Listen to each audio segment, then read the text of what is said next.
So he chose this land, but he didn't know because it looked real good. He said, over here, he said, I got water. He said, I got everything I need. He said, it looked real good. But when you read 13, it said that it was much wickedness there, and it was much sin in that land. And it was so good that Abraham stayed where he was. He said, Lord, I'm going to give you first opportunity. Because it was concerned about somebody else. Now, how do you know that when you take the time that when you're concerned about somebody else, that God is always concerned about you? We serve a God that says, guess what? You reap what you sow. And there was Abraham. Abraham was upset because Lot had left him. And God told him in verse number 14, he said, lift up now the eyes. And he said, look at the place where the ark. He said, now Abraham, I need you to do something. He said, I need for you to look at the place that where you are. I need for you to look at where I brought you from. That when you didn't have nothing, you didn't have no cap, you didn't have no silver, you didn't have no gold. But look at you now. He said, I need for you to look up. Because Abraham, if I told you back then that I'll bless you, he said, Abraham, I'll bless you right now. But you got to look up from what you see. Sometimes in life, pain comes in our life. Sometimes in life, trouble comes in our life. But you can't continue to look at the situation. But you got to look up. You got to know who's the God that's of God. You got to know who woke you up this morning. You got to know who started you on your way. You got to know who gave you your health and strength. He said, Abraham, I know you're upset, but I need you to look up. And he said, the place where you at, he said, look southward, look northward, look eastward, look everywhere, look westward. He said, everywhere you look, he said, that's the land. He said, that's the land. That's the land that I'm going to give you.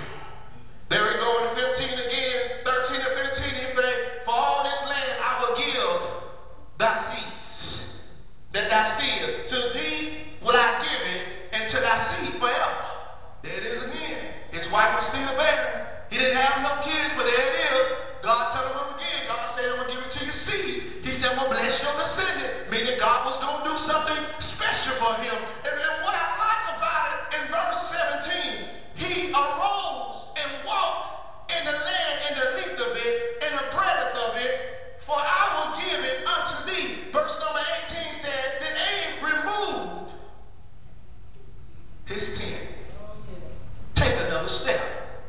Well, what's so special about Abe removing his tent?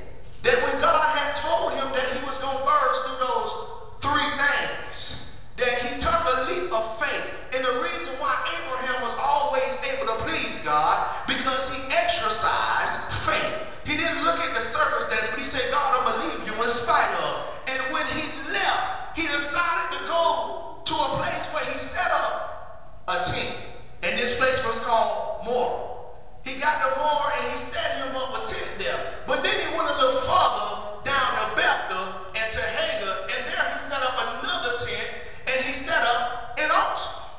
And he began to talk to the Lord, and he prayed to the Lord. But what was so special about verse number 18? That he removed the tent. Because after he came out of Egypt, and after Abraham and Lot had separated, then Abraham went back to the place that where he first prayed to God. And after God said, I'm going to bless you, he had to look and say, I can't stay here. I don't care what I got. But he had to take another step. He had to pick up his tent. Because if he would have stayed where he was, then God would have been able to bless him and give him. So he picked up his tent from where he was comfortable with. He picked up his tent from where he was used to praising God at. But he said, God told me to look southward. God told me to look northward, eastward, westward. He told me everywhere of the brand. He said, everywhere I go at, he's going to give me that land. So he got his tent. The God Almighty, he had to take another step. And sometimes life don't want you to take another step. It seems like you got chains on, but you got to know God said you have not. Good God Almighty. Because you ask not. And he said he'll hold no good thing but for those that walk upright. So only thing you got to do, I don't care how good you feel. I don't care what it seems like. You got to say, I got to take another step. And when you take one step, God take another step.